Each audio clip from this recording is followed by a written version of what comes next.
ವೀಕ್ಷಕರೇ ನಮಸ್ಕಾರ. ನಾನು ನಿಮ್ಮ ನಾಗರಾಜ್ ಚೋಳೂರು, ಪ್ರಖ್ಯಾತ ಜ್ಯೋತಿಷಿ, ವಾಸ್ತು ಹಾಗೂ ಸಂಖ್ಯಾಶಾಸ್ತ್ರಜ್ಞರು ಮಾತನಾಡ್ತಾ ಇರ್ತಕ್ಕಂಥದ್ದು. ವೀಕ್ಷಕರೇ, ಇವತ್ತಿನ ಸಂಚಿಕೆಯಲ್ಲಿ 2025 ಜನವರಿ ತಿಂಗಳ ವೃಷಭ ರಾಶಿಯವರ ಮಾಸ ಭವಿಷ್ಯ ಗೋಚಾರ ಫಲವನ್ನು ತಿಳಿಸ್ಕೊಡ್ತಾ ಇದ್ದೇನೆ. ವೀಕ್ಷಕರೇ, 2025 ಹೊಸ ವರ್ಷದ ಶುಭಾಶಯಗಳು. ಹಾಗೆ ಜನವರಿ 14ರಂದು ಮಕರ ಸಂಕ್ರಮಣ ಇರೋದರಿಂದ ಸಾಧ್ಯವಾದಷ್ಟು ಈ ದಿನ ಈ ರಾಶಿಯವರು ದೇವಸ್ಥಾನಗಳಿಗೆ ಹೋಗಿ ನಿಮ್ಮಿಂದ ಸಾಧ್ಯವಾದಂಥ ಪೂಜೆ ಮಾಡಿಸ್ತಕ್ಕಂಥದ್ದು, ಪ್ರಾರ್ಥನೆ ಮಾಡ್ಕೊತಕ್ಕಂಥದ್ದು ಭಾಳ ಉತ್ತಮ. ಈಶ್ವರನ ದೇವಾಲಯಗಳಿಗೆ ಹೋದಾಗ ಬಿಲ್ವ ಪತ್ರೆಯನ್ನು ತೆಗೆದುಕೊಂಡೋಗಿ ಪೂಜೆಯನ್ನು ಮಾಡಿಸೋದು ಭಾಳ ಒಳ್ಳೆಯದು. ವೀಕ್ಷಕರೇ, ವೃಷಭ ರಾಶಿಯವರಿಗೆ ಸ್ವಲ್ಪ ಮಟ್ಟಿಗೆ ಗುರುಬಲ ಇಲ್ಲದೇ ಇರೋದರಿಂದ ಹಣಕಾಸಿನ ವಿಚಾರಗಳಲ್ಲಿ ಏರುಪೇರು ಆಗುವ ಸಾಧ್ಯತೆಗಳು ಹೆಚ್ಚಾಗಿ ಇದೆ. ವಿದ್ಯಾರ್ಥಿಗಳಿಗೂ ಸಹ ವಿದ್ಯೆಯಲ್ಲಿ ಓದಿದ್ದು ಸ್ವಲ್ಪ ನೆನಪಿನಲ್ಲಿ ಉಳಿತಕ್ಕಂಥದ್ದು ಕಷ್ಟ ಸಾಧ್ಯ, ಮರವಾಗ್ಬೋದು ಅಥವಾ ಆಲಸ್ಯ ಉಂಟಾಗ್ಬೋದು. ನೀವು ಮಾಡ್ತಕ್ಕಂಥ ಕೆಲಸ ಕಾರ್ಯಗಳಲ್ಲಿ ನಿಧಾನ ಆಗುವ ಸಾಧ್ಯತೆಗಳು ಇರುತ್ತೆ. ಹಾಗೆ ನಾಗದೋಷದ ಪ್ರಭಾವ ಸಹ ಇರೋದ್ರಿಂದ ದೊಡ್ಡ ಮಟ್ಟದ ವ್ಯವಹಾರಗಳನ್ನು ಮಾಡ್ತಕ್ಕಂಥ ಒಂದು ಸಂದರ್ಭಗಳಲ್ಲಿ ವಿಶೇಷವಾಗಿ ಹೆಚ್ಚಿನ ಎಚ್ಚರಿಕೆಯನ್ನು ತೆಗೆದುಕೊಂಡು ವ್ಯವಹಾರ ಮಾಡೋದು ಬಹಳ ಉತ್ತಮ.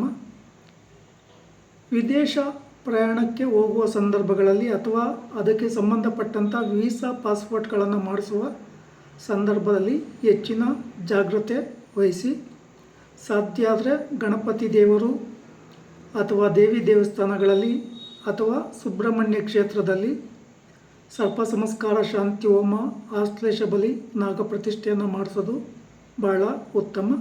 ಅಥವಾ ನಾಗನ ಸಾನ್ನಿಧ್ಯದಲ್ಲಿ ಮಂಗಳವಾರ, ಷಷ್ಠಿ, ಪಂಚಮಿಗಳಂದು ಪೂಜೆ ಕೊಡೋದು ಭಾಳ ಉತ್ತಮ.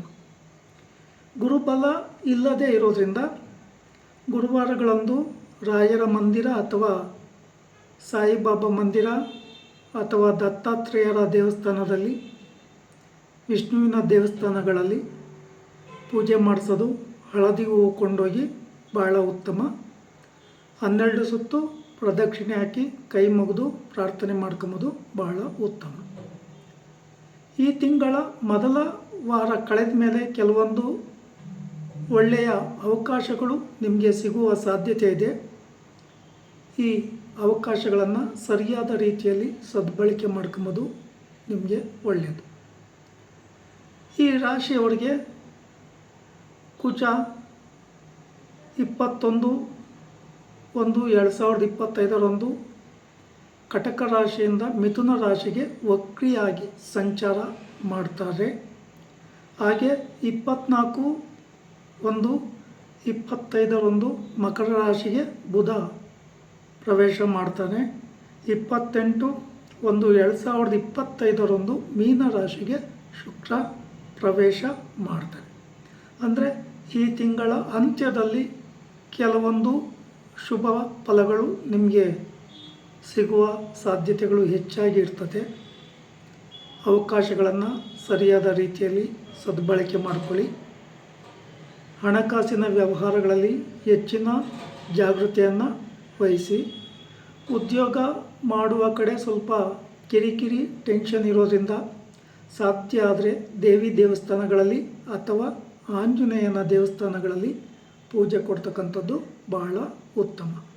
ವಿಶೇಷವಾಗಿ ಈ ರಾಶಿಯವರಿಗೆ ಈ ತಿಂಗಳ ಅಂತ್ಯದಲ್ಲಿ ತುಂಬ ಉತ್ತಮ ಬದಲಾವಣೆಗಳು ಕಂಡುಬರ್ತವೆ. ನೋಡಿಕೊಂಡು ಆ ಅವಕಾಶಗಳನ್ನು ಸದ್ಬಳಕೆ ಮಾಡಿಕೊಳ್ಳಿ.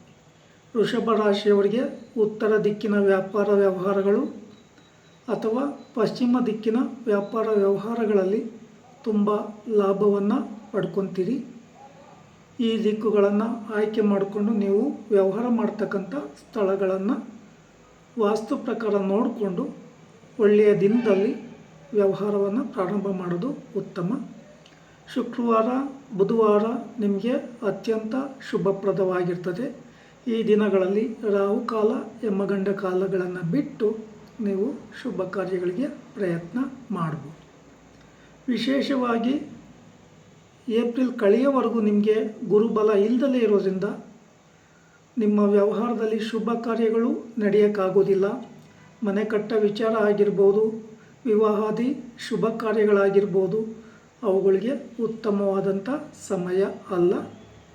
ಆದ್ದರಿಂದ ನೋಡಿಕೊಂಡು ಸಂಬಂಧಪಟ್ಟ ದೋಷಗಳಿಗೆ ಪರಿಹಾರಗಳನ್ನು ಮಾಡ್ಕೊಂಬೋದು ಉತ್ತಮ.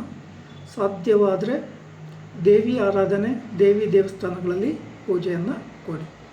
ವೀಕ್ಷಕರೇ, ಈ ವಿಡಿಯೋ ಇಷ್ಟ ಆಯಿತು ಅಂದರೆ ಲೈಕ್ ಮಾಡಿ, ಶೇರ್ ಮಾಡಿ, ಸಬ್ಸ್ಕ್ರೈಬ್ ಆಗಿ, ಆಲ್ ಐಕಾನ್ ಒತ್ತಿ, ಬೆಲ್ ಐಕಾನ್ ಒತ್ತಿ ನನ್ನ ಪೇಜನ್ನು ಫಾಲೋ ಮಾಡಿ.